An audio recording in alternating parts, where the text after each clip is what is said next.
नमस्कार, मैं आकाश सिंह गोल चक्र के यूट्यूब चैनल पे आप लोगों का स्वागत करता हूं। आज हम लोग उत्तर प्रदेश स्पेशल का इतिहास का दूसरा क्लास लेकर प्रस्तुत हुए हैं और पहले क्लास में हम लोगों ने प्राग ऐतिहासिक काल से रिलेटेड जो भी फैक्ट थे उत्तर प्रदेश के वो देखे थे और उसमें जो भी कॉन्सेप्चुअल चीजें थी उसको भी देखते हुए आगे बढ़े थे। उत्तर प्रदेश के इतिहास में अब हमारा जो अगला टॉपिक है वो हम लोग प्राग ऐतिहासिक काल के बाद आद्य ऐतिहासिक काल देखेंगे, फिर ऐतिहासिक काल में प्रवेश करेंगे, उसके बाद बौद्ध धर्म और जैन धर्म और इसके अलावा हम लोग मौर्य काल और आगे फिर मिडाइवल इंडिया और मॉडर्न इंडिया में यूपी स्पेशल से रिलेटेड जो भी प्रश्न आते हैं उनको देखेंगे। तो आज हम लोग शुरू करते हैं आद्य ऐतिहासिक काल। आद्य ऐतिहासिक काल का जो काल निर्धारण किया गया है वो 3000 ईसा पूर्व से 600 ईसा पूर्व तक किया गया है।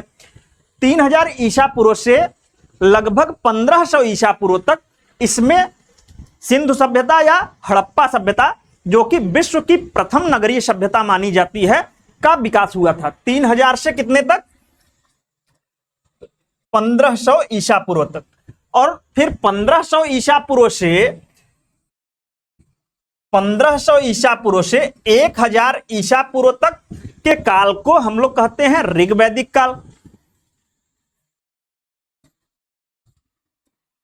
तथा 1000 ईसा पूर्व से 600 ईसा पूर्व तक के काल को उत्तर वैदिक काल कहते हैं। यानी कि 1500 से 600 तक जो ईसा पूर्व है इसके बीच के कालखंड को हम लोग वैदिक काल की संज्ञा देते हैं। यहां पे हम लोग मेनली अब उत्तर प्रदेश से रिलेटेड कौन कौन से प्रश्न एग्जाम ओरिएंटेड इंपॉर्टेंट है उसको देखेंगे। तो यहां पे सबसे पहला जो आता है प्रश्न कि उत्तर प्रदेश में हड़प्पा सभ्यता का विस्तार पूछता है कि किन किन स्थानों पर था, और ये स्थान बड़े ही इंपॉर्टेंट हो जाते हैं और ये अक्सर एग्जाम में पूछा जाता है। तो उत्तर प्रदेश में हड़प्पा सभ्यता, तो थोड़ा सा हड़प्पा सभ्यता के बारे में हम लोग जान लेते हैं कि हड़प्पा सभ्यता जो है ये विश्व के सबसे प्राचीनतम जो है नगरीय सभ्यताओं में से एक था, जो कि भारत में मुख्य रूप से सिंधु नदी के तट के आसपास डेवलप हुआ था, जिसमें हड़प्पा, मोहनजोदड़ो और अन्य बहुत सारे प्रमुख नगर थे। बाद में इसका विस्तार सिंधु नदी से जो है पूरब की तरफ हुआ और ये सरस्वती नदी और घग्गर नदी के किनारे गुजरात से लेके राजस्थान तक में इसका डेवलपमेंट आगे बढ़ के होता है। यहाँ पे हम लोग जो उत्तर प्रदेश में देखते हैं कि हड़प्पा सभ्यता के कौन कौन से स्थल उत्खनन में प्राप्त हुए हैं, तो यहां से जो प्रश्न बनते हैं इसको देख लीजिए। पहला है आलमगीरपुर मेरठ। हड़प्पा सभ्यता का जब हम लोग विस्तार पढ़ेंगे इतिहास में तो वहां देखेंगे कि हड़प्पा सभ्यता का जो विस्तार है उसको अगर हम लोग देखें तो पूर्वी विस्तार जो है वो आलमगीरपुर मेरठ तक ही माना जाता है। यानी हड़प्पा सभ्यता का आपसे सबसे पूर्वी बिंदु अगर पूछ दे तो आलमगीरपुर मेरठ माना जाता है। ठीक, तो मेरठ जिले में है और इसकी खोज याद रखिएगा 1958 में यज्ञदत्त शर्मा द्वारा किया गया था। तो हड़प्पा सभ्यता में पहला हम लोगों ने देखा आलमगीरपुर, जो कि मेरठ जिले में है। हुलास को याद रखिएगा। हुलास, यहां से हड़प्पा सभ्यता के मृदभांड और अनेक वस्तुएं खुदाई में मिली हैं। हुलास सहारनपुर जिले में है और यहां से याद रखिएगा कि सैंधव लिपि युक्त एक ठप्पा मिला है। यानी कि हुलास से ऐसे प्रमाण प्राप्त हुए हैं कि सैंधव सभ्यता के लोग जो हैं ये लेखन कला करने लगे थे। यहां से सैंधव लिपि युक्त, सैंधव लिपि में जो है भाव चित्रात्मक कुछ चीजें बनाई जाती थी जिसको अभी तक पढ़ा नहीं जा सका है। तो सैंधव लिपि युक्त एक ठप्पा कहां से मिला है? हुलास सहारनपुर से। इसके अलावा बागपत जिले से एक स्थान है बड़ा गांव। तो बड़ा गांव बागपत जिले से भी हड़प्पा सभ्यता से संबंधित जो है मृदभांड वगैरह मिले हैं। मांडी गांव कहां है? मुजफ्फरनगर जिले में है। यहां से 3 अलग अलग प्रकार के सोने के सिक्के मिले हैं, जिससे अनुमान लगाया जाता है कि यहां पर कभी टकसाल रही होगी। तो मांडी गांव मुजफ्फरनगर, मानपुरा बुलंदशहर और कैराना शामली, ये 6 स्थानों के नाम याद रखिएगा कि उत्तर प्रदेश में अगर आपसे पूछ दे कि निम्नलिखित में से कौन हड़प्पा कालीन स्थल है, तो आलमगीरपुर मेरठ जिला में, हुलास सहारनपुर, बड़ा गांव बागपत, मांडी गांव मुजफ्फरनगर, मानपुरा बुलंदशहर और कैराना शामली, ये यूपी में है और यहां से बहुत बार प्रश्न बन चुके हैं। उत्तर प्रदेश में अगर हम देखें मृदभांड संस्कृतियों के बारे में, तो यहां पे हम लोग जान लेते हैं कि मृदभांड संस्कृतियां क्या है। मृदभांड मतलब होते हैं मिट्टी के बर्तन, ठीक है। तो जो प्राचीन काल में मेनली आद्य ऐतिहासिक काल है, इसके भी जानकारी का मूल स्रोत जो है ये पुरातात्विक उत्खनन ही है, यानी कि खुदाई के माध्यम से जो वस्तुएं मिली हैं उनके माध्यम से ही हमें आद्य ऐतिहासिक काल की भी जानकारी होती है। हालांकि इस काल में लिपि का आविष्कार हो चुका था, लेकिन उस लिपि को अभी तक पढ़ा नहीं जा सका है, इसलिए लेखन कला से आद्य ऐतिहासिक काल की जानकारी हमको नहीं प्राप्त होती। तो यहां से कुछ मृदभांड आद्य ऐतिहासिक काल में प्राप्त होते हैं और ये बार बार पूछे गए हैं।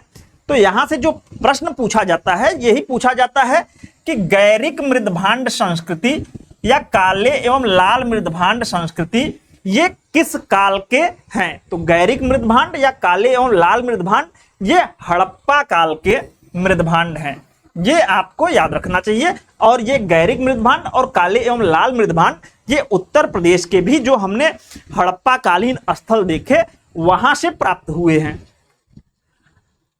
वैदिक काल में जो है चित्रित धूसर मृदभांड संस्कृति देखा जाता है, यानी इस समय के जो मृदभांड है वो चित्रित धूसर हैं। और हड़प्पा काल के गैरिक मृदभांड संस्कृति है और काले व लाल मृदभांड पाए गए हैं। मौर्य काल की सबसे जो प्रमुख विशेषता थी उत्तरी काली पालिश वाले मृदभांड, अगर आपसे पूछे तो उत्तरी काली पालिश वाले मृदभांड ये मौर्य काल से प्राप्त हुए हैं। ठीक, ये बार बार क्वेश्चन पूछा गया है कि गैरिक मृदभांड किस काल से संबंधित हैं, काले व लाल मृदभांड किस काल से संबंधित हैं। काले व लाल मृदभांड जो थे इसमें जो मृदभांड होते थे वो लाल कलर के होते थे, उस पे काले कलर से जो वृक्ष हैं, पत्ते हैं, फूल हैं, पशु हैं, इनकी आकृतियां बनाई जाती थी, इसलिए इन्हें काले लाल मृदभांड कहा जाता था। चित्रित धूसर मृदभांड ये आपका वैदिक जो सभ्यता है उसमें जितने भी मृदभांड पाए गए हैं वो चित्रित धूसर मृदभांड की संज्ञा उनको दी गई है। उत्तरी काली पालिश वाले मृदभांड जो है ये मौर्य काल की विशेषता थी। तो ये चारों बहुत बार पूछा गया है, इसको याद रखिएगा, ये उत्तर प्रदेश में भी फैले हुए मिले हैं। अब हम लोग 6ठी शताब्दी और उत्तर प्रदेश को पढ़ेंगे, जिसमें मेनली हम लोगों का रहेगा महाजनपद काल। महाजनपद काल से बहुत सारे क्वेश्चन बनते हैं, तो इसको हम लोग बहुत ही आराम से समझते हुए जाएंगे और किस प्रकार के प्रश्न आते हैं या आ सकते हैं उसको भी देखेंगे। तो 6ठी शताब्दी ईसा पूर्व में अब हम लोग मेनली ऐतिहासिक काल में प्रवेश कर रहे हैं, ठीक है। और वहां पे हम लोग देख रहे हैं महाजनपद काल। ऋग्वैदिक काल में लोग कबीलों में रहते थे, उत्तर वैदिक काल में आते आते वे कबीले और बड़े होते गए और जब एक कबीला दूसरे कबीले को जीतता गया तो इससे जन की परंपरा प्रारंभ हुई। उत्तर वैदिक काल के समाप्त होते होते लोहे का खोज हो गया। 600 ईसा पूर्व में लोहे का व्यापक मात्रा में प्रयोग होने लगा, जिससे कृषि होने लगी और समृद्धि आई। इससे क्या हुआ, ये जो जन की परंपरा थी ये जनपद में बदल गई, यानी कि अब जो है जो जन था, जो एक गांव या 2 गांव का समूह था, अब ये बड़े स्तर पे साम्राज्य का रूप लेने लगा, यानी जनपद का रूप लेने लगा। इन्हीं को महाजनपद काल कहा गया। महाजनपद काल के बारे में हम लोग को जानकारी जो है ये 6ठी शताब्दी ईसा पूर्व में 16 महाजनपदों का उदय होता है, ठीक है। 6ठी शताब्दी ईसा पूर्व यानी कि 600 ईसा पूर्व में भारत में कुल 16 महाजनपदों का उदय देखा जाता है। इन जो 16 महाजनपद हैं इनकी जानकारी ये बहुत बार पूछता है कि कहां से प्राप्त होती है। तो 16 महाजनपदों की जानकारी हमें बौद्ध ग्रंथ अंगुत्तर निकाय और जैन ग्रंथ भगवती सूत्र से प्राप्त होती है, ठीक। तो ये याद रखिएगा 16 महाजनपद की जानकारी हमको कहां से मिलती है, तो अंगुत्तर निकाय जो कि बौद्ध ग्रंथ है और भगवती सूत्र जो कि जैन ग्रंथ है, इसमें 16 महाजनपद का उल्लेख किया गया है। सबसे इंपॉर्टेंट जो आज का टॉपिक है हमारा कि महाजनपद काल और उत्तर प्रदेश का, उसमें आप याद रखिएगा कि ये जो 16 महाजनपद मिले थे, इसमें से 8 जो महाजनपद हैं ये उत्तर प्रदेश में ही अवस्थित थे। ठीक, 16 में से कितने? 8 उत्तर प्रदेश में अवस्थित थे। अब इन महाजनपदों को एक बार हम लोग मोटा मोटी क्या इंपॉर्टेंट चीजें हैं इसकी, उसको देखते हुए आगे बढ़ते हैं। तो ये जो 16 महाजनपद मिले हैं, यहां पे याद रखिएगा 8 तो उत्तर प्रदेश के हैं जिसको हम लोग पढ़ेंगे, 8 यूपी के भौगोलिक क्षेत्र के अंदर थे, लेकिन 8 के अलावा जो 8 बच गए वो यूपी के भौगोलिक क्षेत्र के बाहर थे। उनके बारे में हल्का सा आउटलाइन देख लीजिए कि 3 महाजनपद बिहार में थे, चंपा, मगध और वज्जीसंघ। चंपा जो है ये भागलपुर मुंगेर वाले एरिया में था, जिसकी राजधानी जो है चंपा की क्या थी? अंग। ठीक, अंग की राजधानी चंपा, अंग महाजनपद था, उसकी राजधानी चंपा थी। इसके अलावा मगध था, मगध की राजधानी जो है राजगृह थी, जो है गिरिब्रज भी इसे कहा जाता था। बाद में इसकी राजधानी पाटलिपुत्र हुई। और जो मगध महाजनपद था ये पटना और गया वाला जो एरिया था वहां था। उसके अलावा वैशाली वाला जो एरिया था बिहार का, वहां पे वज्जीसंघ था और ये एक गणतांत्रिक व्यवस्था वाला जो है महाजनपद था, वज्जीसंघ। ठीक, तो 3 तो बिहार में हो गए। इसके अलावा 2 और थे जो कि अफगानिस्तान में थे। उसमें कौन कौन से थे? तो उसमें एक था जिसकी राजधानी तक्षशिला थी, गांधार महाजनपद, और इसके अलावा कंबोज महाजनपद था जिसकी राजधानी हाटक थी। तो 3 2 5 हो गए। इसके अलावा एक था राजस्थान में जिसे हम लोग मत्स्य महाजनपद कहते हैं, जिसकी राजधानी विराटनगर थी, 6 हो गए। और 7वां था अवंती महाजनपद जो कि मध्य प्रदेश का जो मालवा क्षेत्र है वहां पे था अवंती महाजनपद, जिसकी राजधानी उज्जैनी और माहिष्मती थी। उत्तरी जो है अवंती राज्य की राजधानी माहिष्मती, उत्तरी जो अवंती राज्य था उसकी राजधानी क्या थी? उसकी राजधानी थी उज्जैनी, और दक्षिणी की जो है राजधानी थी माहिष्मती। इसके अलावा एक मात्र जो दक्षिण भारत में महाजनपद था, यानी कि बाहर हमने 7 देखे, 8वां जो था वो एकमात्र दक्षिण भारत में अगर कोई महाजनपद पूछ दे कौन सा था, तो अस्मक था, जिसकी राजधानी पोतना या पोटिल थी। ये गोदावरी नदी के तट पर अवस्थित था। ठीक, दक्षिण भारत की एकमात्र। इसके अलावा इन 8 के अलावा 8 जो महाजनपद थे ये उत्तर प्रदेश में थे। इनको अब हम लोग देख लेते हैं। पहला जो है कौशल, वर्तमान अवध का क्षेत्र जो है ये कौशल महाजनपद के नाम से जाना जाता था। ये 2 भागों में बटा हुआ था। कौशल महाजनपद प्रारंभ में जो है इसका बंटवारा नहीं हुआ था, लेकिन आगे चलकर उत्तरी कौशल जिसकी राजधानी श्रावस्ती थी, जो कि राप्ती नदी या इरावती नदी के तट पे अवस्थित था।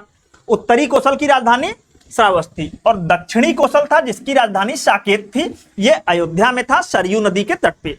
ठीक है, दक्षिणी कौशल की राजधानी साकेत, ये अयोध्या जिले में वर्तमान में है और सरयू नदी के तट पे अवस्थित था।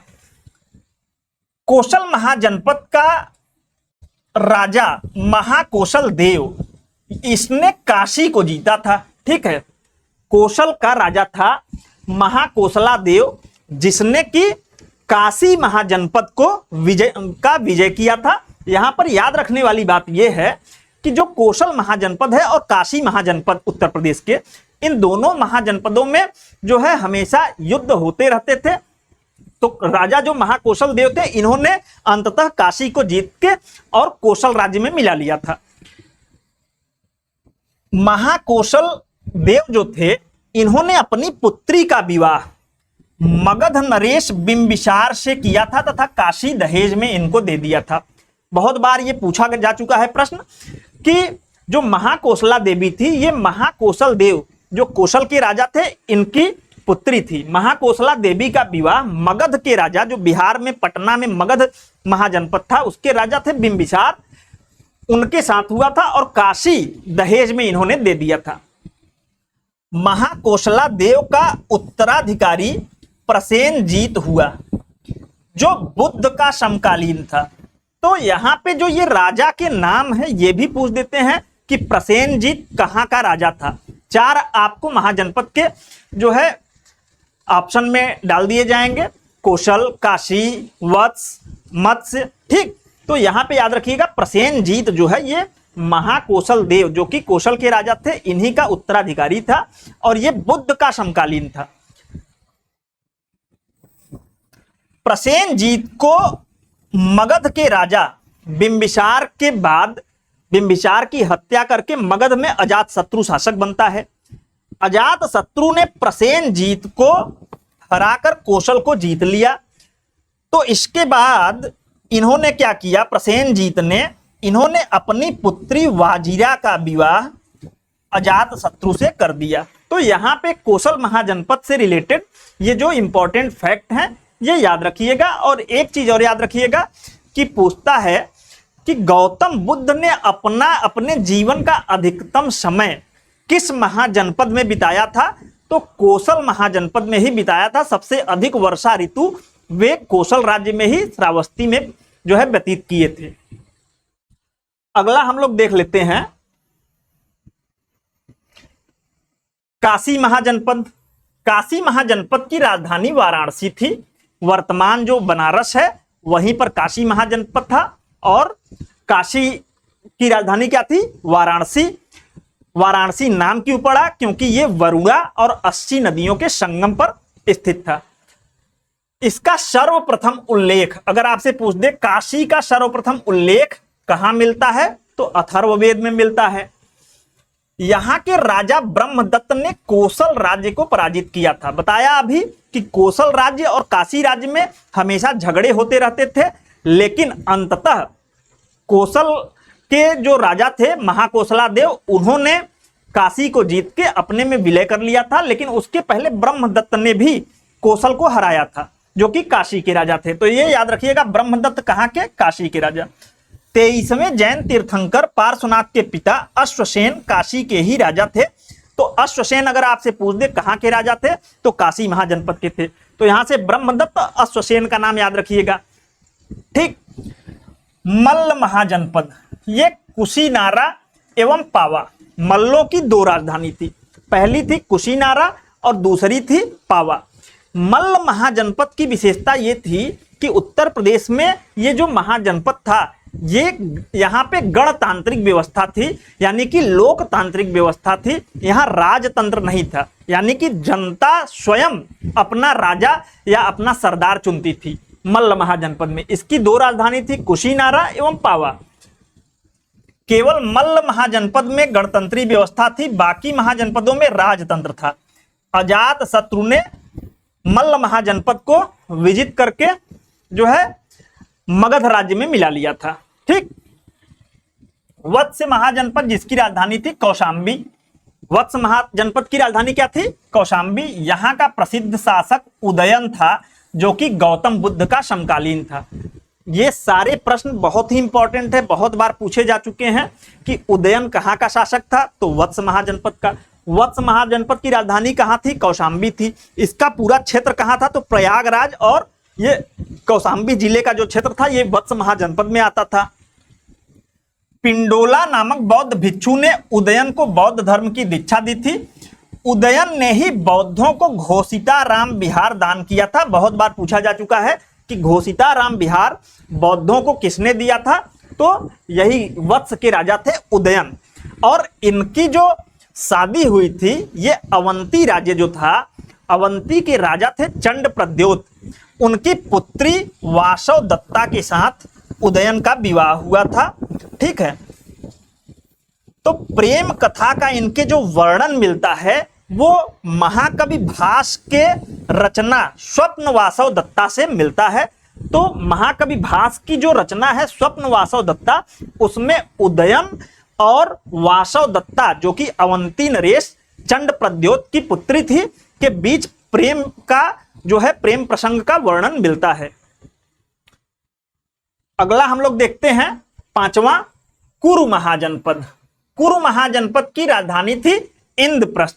ठीक है, कुरु महाजनपद वर्तमान के मेरठ, दिल्ली और जो हरियाणा का थानेश्वर वाला एरिया है उसको मिलाकर बनाया गया था कुरु महाजनपद। इसकी राजधानी थी इंद्रप्रस्थ। मेरठ दिल्ली हरियाणा का थानेश्वर। महाभारत कालीन जो हस्तिनापुर आप देखते हो, हस्तिनापुर नगर, वो इसी कुरु महाजनपद का हिस्सा था। ठीक है, महाभारत हम लोग जो देखते हैं वेद व्यास का, उसमें जिस हस्तिनापुर का जिक्र आता है, हस्तिनापुर नगर कहां था? कुरु महाजनपद का ही हिस्सा था।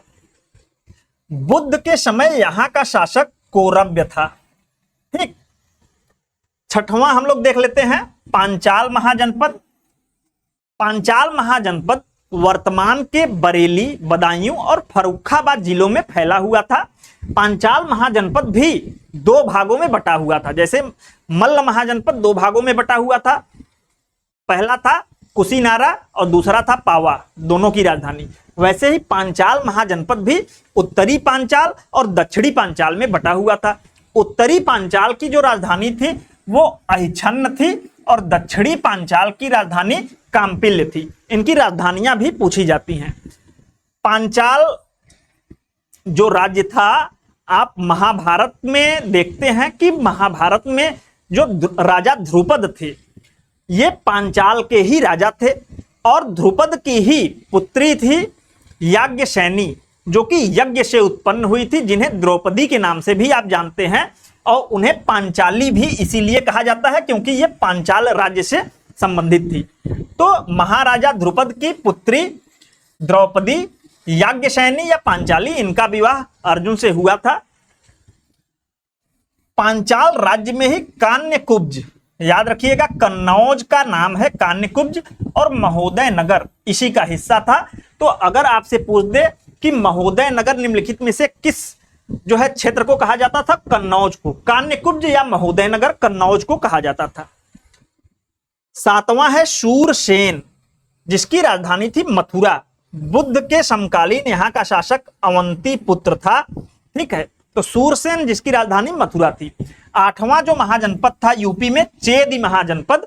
चेदी महाजनपद वर्तमान में बुंदेलखंड वाला जो एरिया है, बांदा महोबा, वहां पे अवस्थित था चेदी महाजनपद। इसकी राजधानी सुक्तिमती या सोथिवती थी। चेदी महाजनपद की राजधानी आपसे पूछ दे तो सुक्तिमती या सोथिवती। ये बुंदेलखंड के बांदा महोबा वाले क्षेत्र में स्थित था। चेदी महाजनपद से आप इसको महाभारत से अगर देखेंगे तो महाभारत में यहाँ का शासक था शिशुपाल।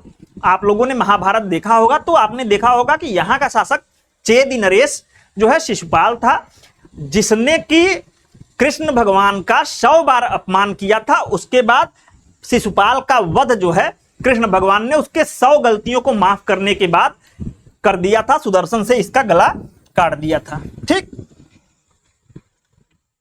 तो ये हमारा हो गया 16 महाजनपद, जिसमें से हमने 8 बाहरी महाजनपदों के और 8 उत्तर प्रदेश के अंदर जो महाजनपद थे उसके इंपॉर्टेंट फैक्ट देखे। इसके अलावा हम लोग उत्तर प्रदेश में स्थित प्रमुख गणराज्य को देख लेते हैं। तो यहां पे याद रखिएगा 6ठी शताब्दी ईसा पूर्व में भारत में कुल 10 गणराज्यों का जिक्र मिलता है, जिनमें से 7 गणराज्य उत्तर प्रदेश में स्थित थे।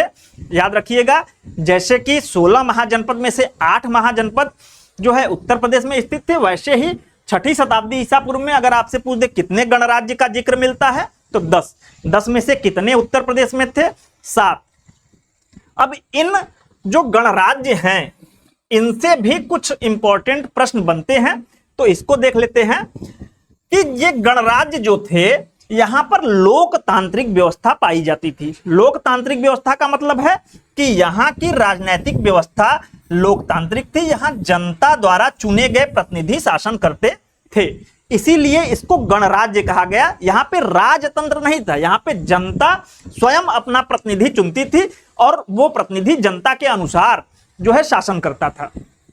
ठीक, सर्वसम्मत से चयनित होने के कारण राजा को महासम्मत कहा जाता था। याद रखिएगा कि जो ये गणराज्य थे यहाँ पे जो राजा का चुनाव था वो सर्वसम्मति से किया जाता था, इसीलिए उसे महासम्मत कहा जाता था।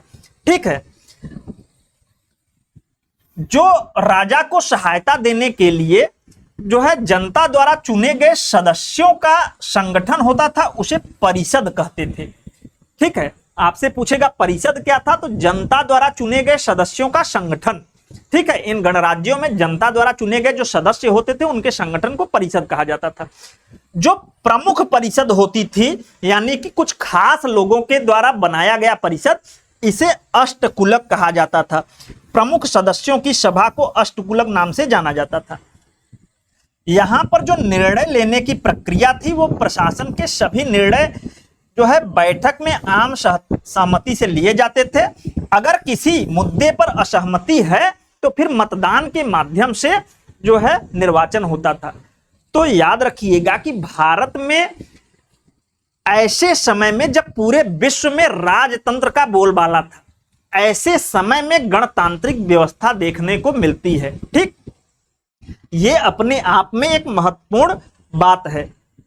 अगला हम लोग देख लेते हैं कि जो ये 7 गणराज्य थे ये कौन कौन से थे और इनकी क्या विशेषताएं हैं। तो पहला था कपिलवस्तु गणराज्य।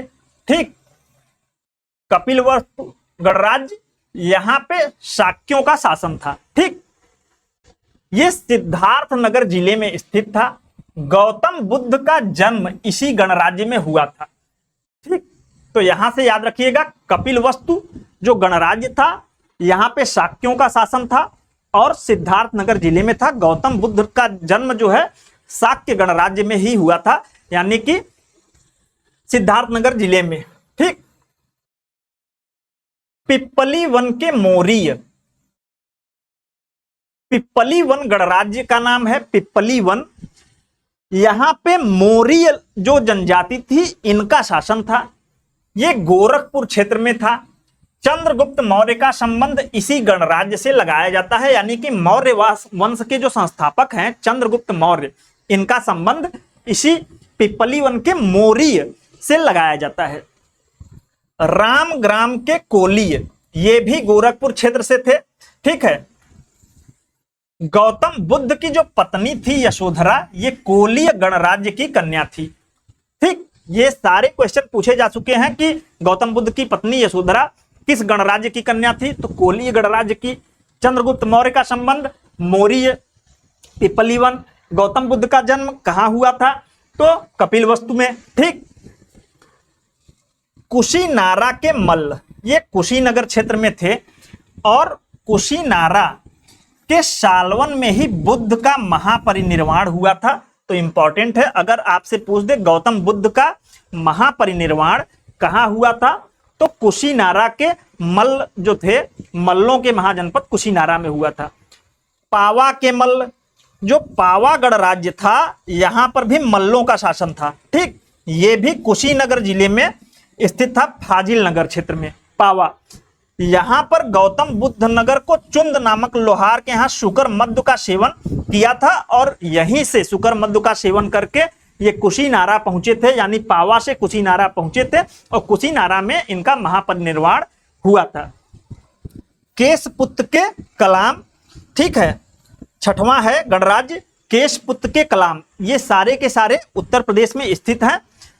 गौतम बुद्ध के प्रथम गुरु एवं सांख्य दर्शन के जो प्रणेता हैं आलार कलाम, इसी गणराज्य से संबंधित थे, यानी कि केशपुत्र के कलाम। सुमसुमार के भग, ये विंध्य क्षेत्र में था। ठीक, तो इसको याद रखिएगा। ये 7 गणराज्य हमको उत्तर प्रदेश में देखने को मिलते हैं। इन गणराज्यों से भी प्रश्न पूछे जाते हैं। तो आज के लिए इतना ही, धन्यवाद। हम लोग ये जो इतिहास का सीरीज चल रहा है, चूंकि ये प्रारंभिक जो प्राग ऐतिहासिक काल है और जो हम लोगों का अभी तक का आद्य ऐतिहासिक काल था और ऐतिहासिक काल का प्रारंभ है, यहां तक का इतिहास ज्यादा पूछा जाता है और थोड़ा डिफिकल्ट है। अगर इसको क्रोनोलॉजी से न पढ़ा जाए तो चीजें समझ में नहीं आती, इसलिए आपको ये चीजें बहुत ही क्रमबद्ध तरीके से पढ़ाई जा रही हैं। इसके बाद आप जब मौर्य काल, मौर्योत्तर काल, गुप्त काल से आएंगे तो चूंकि वो इतिहास का पार्ट है और उसमें जो यूपी स्पेशल की चीजें होंगी तो वो मैक्सिमम आप लोग जानते होंगे जो लोग इतिहास पढ़े हैं, और नहीं जानते होंगे तो इतिहास जब पढ़ाया जाएगा तो उसके साथ बहुत बेटर ढंग से यूपी के इतिहास को भी आपको बताया जाएगा। ठीक है। तो धन्यवाद।